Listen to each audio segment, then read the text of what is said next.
राज्य शिक्षा शोध एवं प्रशिक्षण परिषद बिहार पटना में आपका स्वागत है। हम लोग स्टूडेंट पिछले क्लास में क्लास 12th का फंक्शन टॉपिक फलन टॉपिक का स्टडी कर रहे थे। फलन टॉपिक में फंक्शन का स्टडी कर रहे थे। इसमें हम लोग 1-1 फंक्शन का स्टडी किए, फिर सेकेंड मेनी वन फंक्शन का स्टडी किए,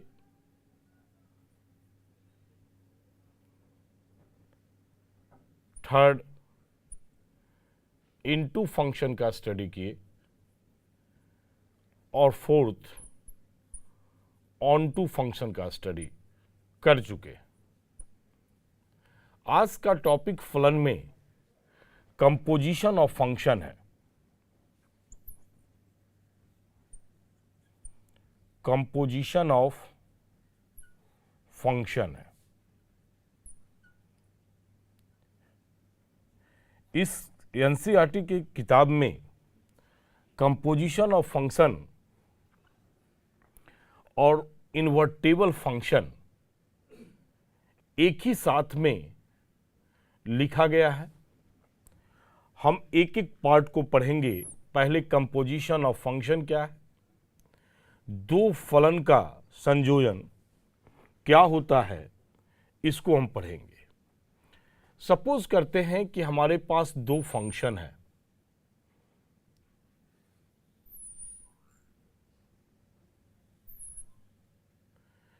एक फंक्शन f है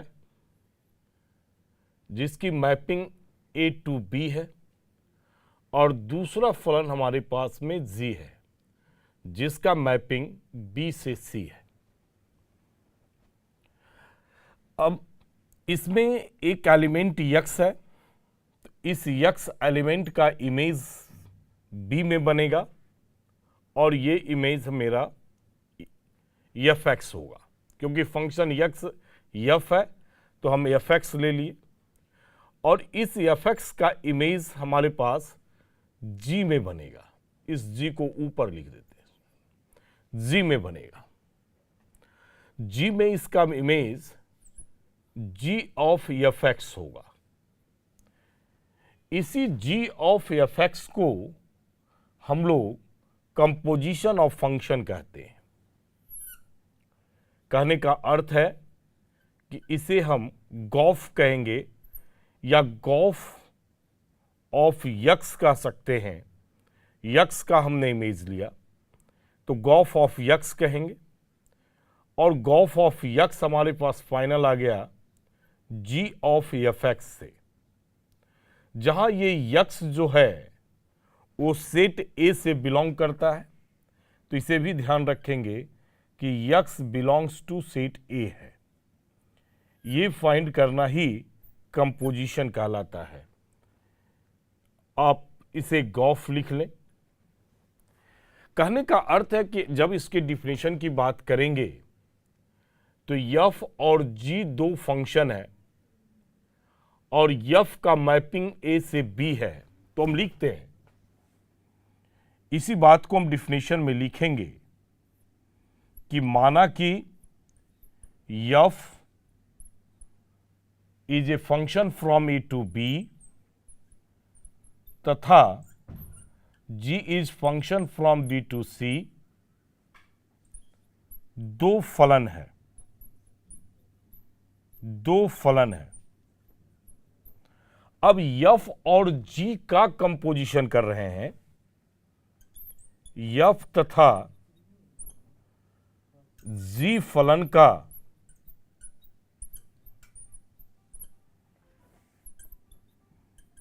संयोजन, आप इसे ही कहेंगे composition of function. Composition of function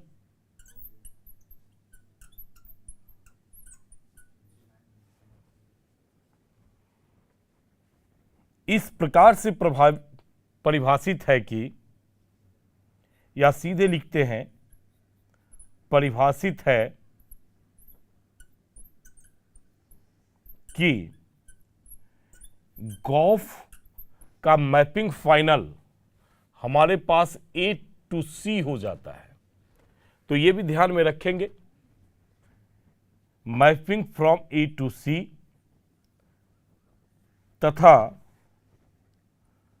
Gauff of x equal to G of fx for all x belongs to set A। तो ये हमारे पास इसका बेसिक डिफिनेशन है, कंपोजिशन ऑफ फंक्शन का डिफिनेशन है। तो जब भी फंक्शन को कंपोजिट करेंगे या कंपोजिशन उसका फाइंड करेंगे, तो अगर फर्स्ट फंक्शन मेरे पास में f है और सेकेंड फंक्शन g है, तब ऐसी स्थिति में उसे गॉफ कहेंगे। अगर सपोज किया जाए कि हमें फॉग का चर्चा करना हो, मीन्स f ऑफ g का चर्चा करना हो, या ये देखना हो कि क्या फॉग डिफाइंड होगा, क्योंकि डिफाइंड होने में एक शर्त है कि ये गॉफ तभी डिफाइंड हुआ था जबकि आपके पास में फंक्शन A से B है और B से C है। मीन्स कहने का अर्थ है कि डोमेन जो है, इस गॉफ का जो डोमेन है वो सेट A में है। तो ये कंडीशन फुलफिल होना चाहिए। और साथ में यहां हम देख रहे हैं कि fx का इमेज B में बन रहा है, इस B सेट का इमेज C सेट में बन रहा है, मीन्स fx का इमेज G ऑफ fx है। तो इसका जो इमेज बनेगा, सेट A का जितने भी इमेज बनेंगे, जितने भी एलिमेंट होंगे, सभी का इमेज बनेगा। इसका अर्थ है कि रेंज जो होगा, सेट A का रेंज और B सेट का, आप कह लें कि B सेट का सबसेट होगा, तभी यह फंक्शन डिफाइंड होगा। कहने का अर्थ यह है कि अगर फंक्शन में गॉफ डिफाइंड होता है तो यह आवश्यक नहीं है कि फंक्शन का फॉग भी डिफाइंड होगा। मतलब आप g ऑफ fx जब फाइंड करेंगे तो यह आवश्यक नहीं है कि f ऑफ gx भी फाइंड होंगे। ऐसा हो सकता है कि दोनों फंक्शन एग्जिस्ट कर जाए, मीन्स गॉफ भी एग्जिस्ट करे और फॉग भी एग्जिस्ट करे। यह केस पॉसिबल हो सकता है, या यह केस पॉसिबल हो सकता है कि गॉफ एग्जिस्ट करे और फॉग एग्जिस्ट नहीं करे, या यह भी पॉसिबल हो सकता है कि गॉफ हमारे पास एग्जिस्ट नहीं करे और फॉग एग्जिस्ट करे। तो ये अलग अलग पॉसिबिलिटी इसमें आ सकता है। तो हम देखते हैं एक एग्जाम्पल से और इस थ्योरीज को देखते हैं कि इसके डोमेन के बीच में क्या संबंध है, और तब एग्जाम्पल से देखते हैं कि किस केस में ये दोनों फंक्शन एग्जिस्ट करेगा, किस केस में कोई एक फंक्शन एग्जिस्ट करेगा। इसके अलावा भी आप f ऑफ f की बात कर सकते हैं, माने फंक्शन f जो है वो स्वयं से ही कंपोजिट हो रहा हो, ऐसा भी सिचुएशन आ सकता है। तो ये डिफरेंट सिचुएशंस का हम लोग एक एक करके स्टडी करेंगे। तत्काल ये याद रखना है कि f एक फंक्शन है जिसकी मैपिंग A से B है, और g एक फंक्शन है जिसका मैपिंग हमारे पास में B से C है, और दोनों फंक्शन का जो कंपोजिशन होगा उसका मैपिंग A से C हो जाएगा। कंपोजिशन का मैपिंग A से C होगा, यहाँ लिखा हुआ है गॉफ का मैपिंग A से C होगा, और तथा ये g o f equal to G of fx होगा, जिसको हमने यहां फिगर से आपको एक्सप्लेन किया है।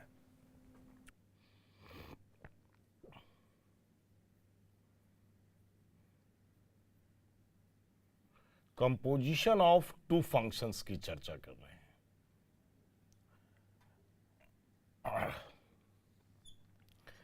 फिर से देखते हैं, हमारे पास दो फलन था, ए और बी, एक फलन है बी टू सी, ये दो फलन दिया हुआ है और इसका मैपिंग मेरे पास में कंपोजिशन करने के लिए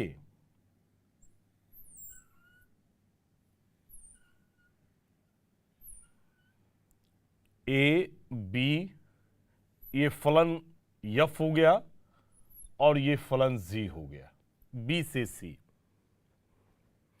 इसमें एक एलिमेंट लेते हैं, सपोज करते हैं कि यह एलिमेंट यक्स है, ये एफ एक्स हो गया। आप इसे y इक्वस टू भी मान सकते हैं और एफ एक्स का हमारे पास में g ऑफ एफ एक्स हो गया। फंक्शन g है तो g में डोमेन एफ एक्स है तो एफ एक्स रिप्लेस करेंगे तो g ऑफ एफ एक्स होगा। ये फंक्शन हमारे पास में गॉफ हो गया। अब यहां बहुत ही सावधानी से हमें एक एक बात को सोचना है। सबसे पहला ये सोचना है कि इस गॉफ का जो मैपिंग हुआ वो ए से सी हो गया। इस गॉफ का जो मैपिंग हमारे पास फाइंड हुआ वो मैपिंग कहां से हुआ, ए से सी हो गया। नंबर एक बात है। अब यहां जो फर्स्ट पोजीशन देखते हैं मैपिंग का, वो डोमेन है। जैसे हम आपसे पूछते कि इस फलन यफ का डोमेन कितना है और इसका को डोमेन कितना है, मतलब प्रांत क्या है और सह प्रांत क्या है, तो इसका इस फंक्शन में इसका प्रांत देखेंगे। यफ का जो प्रांत है वो समुच्चय ए है और इसका जो सह प्रांत है वो समुच्चय बी है। जबकि जी फलन को अगर देखते हैं तो इसका प्रांत हमारे पास में बी है और इसका सह प्रांत जो है वो हमारा सी है। ये हमारे पास में रिजल्ट आता है। तो उसी प्रकार से अगर गॉफ फंक्शन जो बना कंपोजिशन होने के बाद, तो इसका प्रांत जो हमारे पास में निकल कर आता है वो प्रांत हमारे पास में ए है और इसका सह प्रांत जो फाइनल फाइंड होता है वो सह प्रांत हमारे पास में सी है। तो पहली बात आप देख रहे हैं कि गॉफ का जो प्रांत है और यहां यफ का जो प्रांत है ये दोनों आपस में इक्वल है। तो यहां से बिल्कुल आप ऐसा समझ लें कि यहां से जो रिजल्ट हम निकाल रहे हैं ये बिहार बोर्ड के एग्जामिनेशन में ऑब्जेक्टिव में अनिवार्य रूप से ही पूछा जाता है। तो क्या पूछा जाएगा, यहां देख रहे हैं कि दोनों बराबर है, फंक्शन यफ का प्रांत और गॉफ का प्रांत। तो हम कह सकते हैं कि गॉफ का जो प्रांत होगा, गॉफ का जो प्रांत है और यफ का प्रांत दोनों सेट ए है तो यफ के प्रांत के बराबर होगा। प्रांत का मीन्स होता है डोमेन। ये जो प्रांत लिख रहे हैं इसका अर्थ है domain of ji of f की बात कर रहे हैं और ये हमारे पास में डोमेन ऑफ यफ है। तो प्रांत दोनों का हमारे पास में इक्वल आ गया। अब अगली बात को देखते हैं कि इस गॉफ का जो सह प्रांत है वो सी है, जबकि यहां फलन जी का सह प्रांत भी सी है। तो यहां से कह सकते हैं दूसरा रिजल्ट कि सह प्रांत जो है गॉफ का सह प्रांत, गॉफ का सह प्रांत ये बराबर होगा, किसके बराबर होगा, तो जी के सह प्रांत के बराबर होगा। जी का सह प्रांत के बराबर होगा। बिल्कुल एक एक करके आप इससे निकाल सकते हैं। तो जी का सह प्रांत के बराबर होगा, जी के सह प्रांत के बराबर होगा। तो आप सह प्रांत का मतलब को डोमेन कहेंगे उसे, हम लोग इंग्लिश में इसे को domain of ji of F कहेंगे इज इक्वल टू कोडोमेन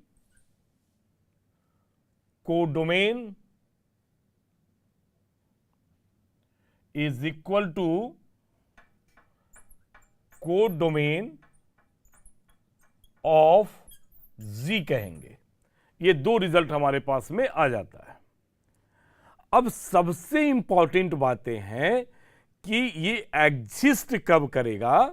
अब सपोज कीजिए कि इसमें एक ऐसा एलिमेंट है, इस एलिमेंट का इमेज इसमें बने, तो अगर इसका इमेज जो है इसमें बनता है तो ये एलिमेंट तो अनिवार्य रूप से बी में होना चाहिए।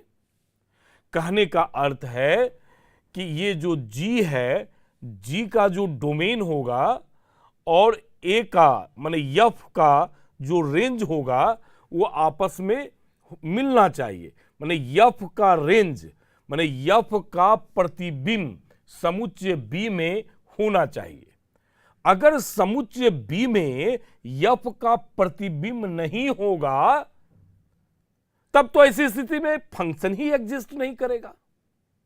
जैसे इसमें एक एलिमेंट 1 है, अब मानते हैं कि 1 का एलिमेंट जो है उसका इमेज 3 है और 3 इसके अंदर में नहीं है, तो इसके अंदर में जब 3 नहीं है तो इसका अर्थ है कि फंक्शन जो है एग्जिस्ट नहीं करेगा। और जब फंक्शन एग्जिस्ट नहीं करेगा या इसका इमेज 3 आ गया और डोमेन जो है जी का जो डोमेन है उस डोमेन में 3 नहीं है, उस डोमेन में 3 नहीं है, इसका अर्थ है कि ये फंक्शन एग्जिस्ट नहीं करेगा। तो तीसरा और अनिवार्य कंडीशन है कि गॉफ एग्जिस्ट कब करेगा, एग्जिस्ट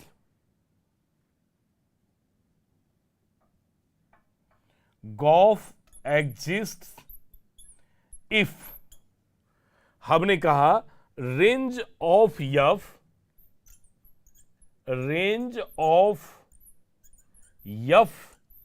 ये सबसेट होना चाहिए जी ऑफ डोमेन ऑफ जी का, डोमेन ऑफ जी का। अगर ये नहीं है तब ऐसी स्थिति में कहेंगे कि हमारे पास जो कंपोजिशन है वो कंपोजिशन एग्जिस्ट नहीं करेगा और कंपोजिशन निकाला नहीं जा सकता है। यहां रेंज का मतलब परिसर से है स्टूडेंट। आप कह सकते हैं कि एफ का परिसर सबसेट होना चाहिए जी का प्रांत का। सबसेट का मतलब उप समुच्चय से है, सबसेट का मतलब उप समुच्चय से है। तो अगर ऐसा है तब हम कहेंगे कि गॉफ एग्जिस्ट करेगा और ये बहुत ही इंपॉर्टेंट कंडीशन है। अब सपोज करते हैं आपको समझाने के लिए कि ए का जो मेंबर है वो हमारे पास में 1 2 3 है। चूंकि फलन जो है ऐसे लिखते हैं, एफ का जो फंक्शन है, एफ एक फंक्शन है और इसका जो इमेज बन रहा है वो मान लिया जाए 4 और 5 है। लेकिन जो बी है, जी का जो इमेज है वो 4 6 से है, 4 6 में है। और यहां हमारे पास में फिर सपोज करते हैं कि 1 2 होता है। तो कहने का अर्थ है कि यहां जो 5 एलिमेंट है, ये जो 5 है वो जी के डोमेन में नहीं है, ये उपस्थित नहीं है। यहां 6 है और यहां 5 है। तो इसका अर्थ है कि ये जो इमेज बनेगा, कहीं भी इमेज बन रहा हो, मान लिया जाए कि F3 का इमेज हमारे पास 5 बन रहा हो और ये 5 इसके अंदर में नहीं है। जब 5 इसके अंदर में नहीं है तब ऐसी स्थिति में ये फंक्शन आपस में कंपोजिट नहीं होगा। इसी बात को समझना है। ये बहुत बहुत महत्वपूर्ण है कि फंक्शन का 3 पर x इक्वल टू 3 पर फंक्शन का इमेज जो है वो 5 है और 5 जो है g के डोमेन में उपस्थित नहीं है। इसका अर्थ है कि हमारे पास में जो रेंज हुआ f का जो रेंज है वो रेंज जो है g में नहीं है और जब g में नहीं है इसका अर्थ है कि रेंज जो है वो सबसेट नहीं होगा। रेंज ऑफ f जो है वो सबसेट नहीं है किसका, तो डोमेन ऑफ g का। इसलिए हम कहेंगे कि ऐसी स्थिति में गॉफ जो है वो एग्जिस्ट नहीं करेगा। गॉफ डज नॉट एग्जिस्ट, मतलब कहने का अर्थ है कि अस्तित्व में नहीं है, गॉफ अस्तित्व में नहीं है। अगली अनिवार्य कंडीशन की अगर चर्चा करेंगे तो ये कहेंगे कि फंक्शन में हो सकता है कि आपका गॉफ एग्जिस्ट कर जाए और ये भी हो सकता है कि इसका अगर अपोजिट करेंगे f ऑफ g की बात करेंगे तो वो एग्जिस्ट नहीं करेगा। तो ये अलग अलग सिचुएशन है, अलग अलग सिचुएशन में आप इसका स्टडी कर सकते हैं। आप ये क्लियर करने के लिए आप इस पर से एग्जाम्पल ले सकते हैं कि किस कंडीशन में ये दोनों एग्जिस्ट करेगा, किस कंडीशन में एक एग्जिस्ट करेगा। तो आप एग्जाम्पल से आप इसको देख सकते हैं। अभी हम एक एक करके एग्जाम्पल लेंगे और दिखाएंगे कि फंक्शन का ये फॉग जो है एग्जिस्ट करेगा तो हो सकता है कि गॉफ एग्जिस्ट नहीं करे, और गॉफ एग्जिस्ट करेगा तो हो सकता है कि फॉग एग्जिस्ट नहीं करे। तो अलग अलग एग्जाम्पल्स लेकर हम उस बात को रखेंगे, लेकिन तत्काल ये याद रखना है कि रेंज ऑफ f जो है डोमेन ऑफ g का सबसेट होना चाहिए, उप समुच्चय होना चाहिए। अगर वो उप समुच्चय है तभी कहेंगे कि कंपोजिशन ऑफ फंक्शन एग्जिस्ट करेगा। अब स्टूडेंट एक यहां से अनिवार्य बातें हैं, जब आप डेरिवेटिव पढ़ेंगे, डेरिवेटिव जब पढ़ेंगे तो यहां देखेंगे कि डेरिवेटिव में लिखा हुआ रहेगा कि find the derivative of function. मतलब वहां डेरिवेटिव फाइंड करने के समय एक टर्म आता है फंक्शन ऑफ फंक्शन। तो इसी कंपोजिशन ऑफ टू फंक्शन जो हम लिखे हैं, दो फंक्शन की कंपोजिशन पर चर्चा हो रही है, इसी को हम लोग फंक्शन ऑफ फंक्शन भी कहते हैं। इसी को फंक्शन ऑफ फंक्शन भी कहते हैं, फंक्शन ऑफ फंक्शन भी कहते हैं। जब आगे हम आपको बताएंगे तो नाम बोलने के समय में कंपोजिशन ऑफ टू फंक्शन के बदले में हो सकता है कि हम आपको फंक्शन ऑफ फंक्शन कह दें।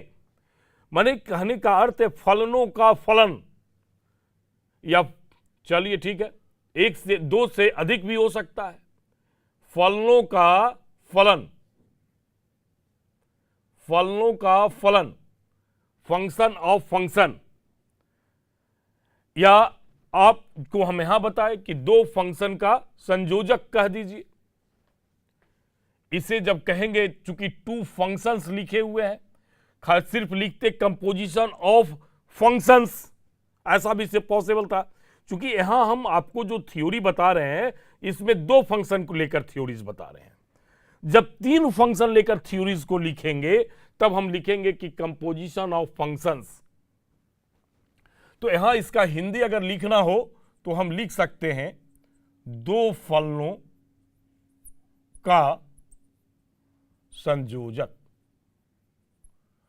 अब ये दोनों नाम में से कोई भी नाम आपको मिल सकता है, दो फलनों का संयोजक या फलनों का फलन। तो ये इसके नाम पर चर्चा हुआ, और ये आपका इसका तीन इनिशियल कंडीशन जो है, इस तीन इनिशियल कंडीशन में से एक ऑब्जेक्टिव आपके पास में प्रत्येक साल कंफर्म रूप से लगभग ये बिहार बोर्ड के एग्जामिनेशन में पूछा जाता है स्टूडेंट। अब एग्जांपल्स हम लोग लेते हैं और देखते हैं कि कंपोजिशन ऑफ फंक्शन कैसे फाइंड करते हैं। अब देखिए स्टूडेंट, ये हमारा एक एग्जाम्पल है, एक हमारे पास में प्रश्न है। इसमें दो फलन दिया हुआ है, एफ और जी। एफ फलन हमारे पास में 1 - 1, 2 - 4 और 3 - 9 है। ये ऑर्डर पेयर है, इसको पढ़ेंगे ऑर्डर पेयर 1 - 1, ऑर्डर पेयर 2 - 4 और ऑर्डर पेयर 3 और -9। सबसे पहले हम इसके डोमेन को निकालते हैं। फंक्शन का डोमेन क्या है, ध्यान से देखेंगे। डोमेन का डिफिनेशन था कि ऑर्डर पेयर का, ये जो ऑर्डर पेयर आप देख रहे हैं, इस ऑर्डर पेयर का जो फर्स्ट कंपोनेंट है, इस फर्स्ट कंपोनेंट को ही डोमेन कहते हैं। फिर से ध्यान से रखेंगे, अगर आप हमारी पिछली कक्षा को नहीं देखे होंगे तो ध्यान से एक एक बात को समझने का प्रयास करेंगे कि ऑर्डर पेयर में अगर हमारे पास में कोई भी फंक्शन दिया हुआ है, तब ऐसी स्थिति में ऑर्डर पेयर का फर्स्ट कंपोनेंट डोमेन कहलाता है, या उसको हिंदी में हम लोग कह लें तो प्रांत कहलाता है।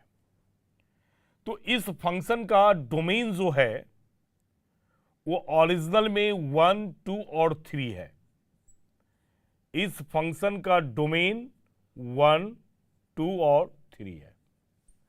और इस फंक्शन का जो सेकेंड कंपोनेंट है, सेकेंड कंपोनेंट द्वितीय घटक और प्रथम घटक, प्रथम घटक को डोमेन कहेंगे और द्वितीय घटक को हम लोग परिसर कहेंगे, रेंज कहेंगे। आप इसे हिंदी में प्रांत लिख लें। और द्वितीय जो घटक है उसको परिसर कहेंगे, जिसको सिंबल में हम लोग आर, और चूंकि फंक्शन यफ है तो यफ लगा देंगे, माने यफ फंक्शन का परिसर, यफ फंक्शन का रेंज। तो कौन कौन हो गया, -1, -4, -9, ये हमारे पास में निकल गया। मतलब एक्चुअल जो पोजीशन, जो अभी थ्योरीज का जो हम पोजीशन की बात किए थे, अब कंपेयर करते जाएंगे हम अपने थ्योरीज से। थ्योरीज का पोजीशन हमने कहा था ये एफ है, ये जी है, ये मैपिंग है ए, बी और सी। बिल्कुल थ्योरी से कंपेयर करेंगे। मतलब ए के जो पोजीशन पर है वो 1, 2, 3 है, और यहां फंक्शन बी जो देख रहे हैं -1, -4, -9 है। मतलब इसका लिखने का तरीका यह भी हो सकता था कि F is mapping from 1 to 3, ये सेट में है, टेंड किए -1, -4, -9। इस प्रकार से भी हम इसको लिख सकते हैं। मतलब अगर पोजीशन कंपेयर करें तो ए के पोजीशन पर ये सेट है 1, 2, 3, और बी के पोजीशन पर ये सेट है -1, -4 और -9। ये सिर्फ ऑर्डर पेयर में फंक्शन लिखते हैं तो उससे आप डोमेन निकाल सकते हैं, रेंज निकाल सकते हैं, उसकी मैपिंग को भी डिफाइन कर सकते हैं। मैपिंग डिफाइन करने का मतलब कि वेन डायग्राम के द्वारा आप मैपिंग को डिफाइन कर सकते हैं। फंक्शन की एक्चुअल पोजीशन को आप देख सकते हैं। क्या एक्चुअल पोजीशन है, हमारे पास सेट ए के पोजीशन पर यह है, माने फंक्शन के सेट ए में 1, 2, 3 एलिमेंट है, 1, 2, 3 एलिमेंट है। आप बी पोजीशन को देख रहे हैं, हमारे पास जो इसका इमेज बन रहा है वो क्या है, -1 है, -4 है, -5 है। ये देखिए हम पोजीशन रख दिए। 1 का जो प्रतिबिंब है वो -1 से है, माने 1 का प्रतिबिंब -1 बन रहा है, उसी को हम बराबर इमेज कह रहे हैं कि 1 का इमेज -1 है। चलिए तो 1 का इमेज -1 है, 2 का इमेज -4 है तो 2 का इमेज -4 है, 3 का इमेज -5 है तो -5 है। ये अपने पोजीशन पर आ गया। तो आप अपनी थ्योरीज पर कमांड करेंगे। हमने कहा था कि दो फंक्शन एफ है जिसकी मैपिंग ए से बी है, और दूसरा आपका जो फंक्शन है उसका मैपिंग बी से सी है। इस बात को हमने रखा था। अब जरा जी का एनालिसिस करके देखते हैं। जी जो फंक्शन हमारे पास में है वो क्या है एक्चुअल, -1, 3, -4 7 और -9 और 11। फिर इसके पहले घटक को डोमेन कहेंगे और यह डोमेन जी फंक्शन का होगा। यह फिर प्रांत है, लेकिन यह प्रांत जी फंक्शन का है। इसका पहला कंपोनेंट देखते हैं, -1 -4 -9। इसके परिसर की बात कर रहे, परिसर, इसको आप रेंज कहेंगे और किसका, जी फंक्शन का रेंज है। ये क्या है, 3 7 11। ये मतलब आप इसे भी इस प्रकार से डिफाइन कर सकते हैं। जी कैसा है, तो इसका डोमेन -1 -4 -9 है। और कहां इसका इमेज बन रहा था, 3 7 और 11 पर। इस प्रकार का मैपिंग होल्ड कर रहा है। तो देखिएगा, ये जी जो मैपिंग है वो B2C लिखा हुआ है। तो यहां भी मैपिंग जो हमारे पास में आया, ये मैपिंग और ये मैपिंग दोनों सेम है। तो इसका B के पोजीशन पर एफ जो फलन था वो A to B था, और G का जो फलन है वो B से C है।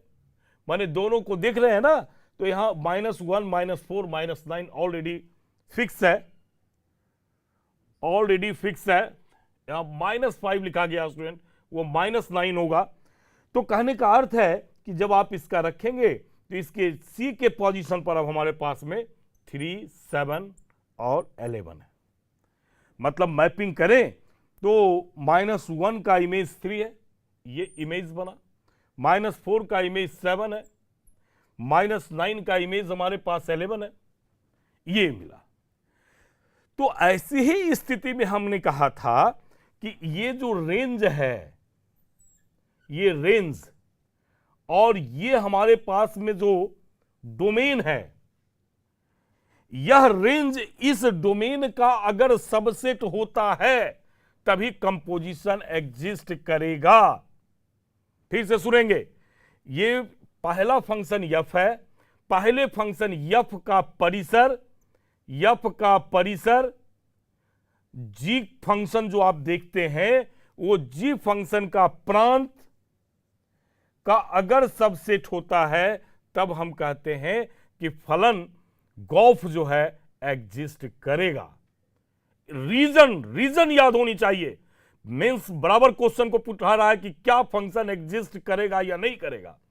मेंस के भी सेट में देखा जा रहा है कि आप एक दो सेट को उठाकर देखेंगे, उसके ऑप्शन में मिलता है कि g o f does not exist, f o g does not exist. इस प्रकार के आपके पास में ऑप्शन मिलेंगे और वहां आपको छांटना पड़ेगा। तो कहने का अर्थ है कि यहां क्या है कि डोमेन शॉर्ट में लिखते हैं ऑफ एफ जो है वो सबसेट है रेंज ऑफ जी का, ये है, तब हम कहेंगे कि गॉफ जो है वो एग्जिस्ट करेगा। गॉफ एग्जिस्ट करेगा। एग्जिस्ट करने का मतलब कि अस्तित्व में है, गॉफ का अस्तित्व है, गॉफ का अस्तित्व है, गॉफ का अस्तित्व है, यह कहने का अर्थ। लेकिन अगर फॉग की बात देखेंगे, अब इसमें एक तो आपने देखा कि गॉफ का एग्जिस्ट कर रहा है, लेकिन फॉग की एग्जिस्टेंस की बात करेंगे तो फिर देखते हैं क्या होता है। अब यहां फर्स्ट फंक्शन जी बन रहा है हमारे पास, एकदम सिंपल तरीके से हम बना देते हैं। अब समझाना बिल्कुल आसान है। ये हमारे पास जी है, ये देखिए जी फंक्शन है, ये फंक्शन एफ हो गया। ठीक उल्टा, यहां गॉफ की बात कर रहे हैं, अब फॉग की बात कर रहे हैं। ये फर्स्ट फंक्शन जी होगा और ये एफ होगा। तो जी का जो डोमेन है वो रखना पड़ेगा। तो जी का डोमेन हमारे पास में -1 -4 और -9 है, और जी का जो परिसर आया वो 3 है, 7 है और 11 है। लेकिन एफ को देखते हैं, एफ का जो हमारे पास में है डोमेन वो 1 है, 2 है, 3 है। इसका मतलब है कि ये जी का जो रेंज आ रहा है वो जी का रेंज एफ का इस यफ का जो डाटा यफ है उसके डोमेन का सबसेट नहीं है। क्लियर? जी का रेंज जो है, इस जी का रेंज 371 है, लेकिन यफ का डोमेन 1 2 3 है। इसका मतलब है कि ये सबसेट नहीं है, और जब सबसेट नहीं है इसका अर्थ है कि हम कहेंगे कि इसका फॉग जो है वो एग्जिस्ट नहीं करेगा। फॉग डज नॉट एग्जिस्ट, मतलब अस्तित्व में नहीं है। ये एग्जाम्पल हमारे पास में हुआ कि फॉग का एग्जिस्टेंस नहीं है। अब इसमें एक बात और भी स्टूडेंट पूछता है कि गॉफ को ज्ञात करें, गॉफ को ज्ञात करें। तो गॉफ को ज्ञात करने के लिए ये मैपिंग भी जो हमारा तैयार हुआ है, इस मैपिंग से भी आप निकाल सकते थे। क्या निकला मैपिंग से? सिर्फ मैपिंग से गॉफ की बात करते हैं। अनदर एग्जांपल में फिर इसको अलग तरीके से हम निकालेंगे। तो मैपिंग से अगर गॉफ निकालने की बात करते, फॉग निकालने की बात करते, क्या होता? 1 का इमेज हमारे पास 3 है, 2 का इमेज 7 हो गया, और 3 का इमेज हमारे पास 11 हो गया। ये फाइनल गॉफ हमारे पास फाइंड हो गया। और अगर आप चाहते हैं कि न्यूमेरिकली हम इसको फाइंड करें, तब भी आप निकाल सकते हैं। कैसे निकालेंगे? देखिए, आप एक छोटा सा जगह इसमें और हम ले लेते हैं। जैसे गॉफ जो निकालते हैं ऑफ यक्स, इसका मतलब होता है जी ऑफ एफ एक्स से, जी ऑफ एफ एक्स से।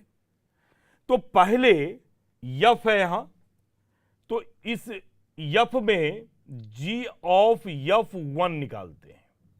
देखिए 1 यफ में चले गए, यफ 1 की वैल्यूज को देखे, -1 हो गया, तो आप इसे रख दीजिए जी -1, और जी में जाएंगे, फिर -1 का हमारे पास इमेज जी में, -1 का इमेज 3 है, तो रिजल्ट हमारे पास 3 हो गया। मतलब कहने का है कि 1 का हमारे पास 3 हो गया। इस प्रकार से और भी डाटा को हम निकाल सकते हैं। तो फिर हम उसको अगले प्रश्न में देखेंगे स्टूडेंट। आज का जो क्लास है उसको हम समाप्त करते हैं। अगले क्लास में फिर हम प्रॉब्लम लेंगे और इसे गॉफ को फिर निकाल कर आपको दिखाएंगे। धन्यवाद।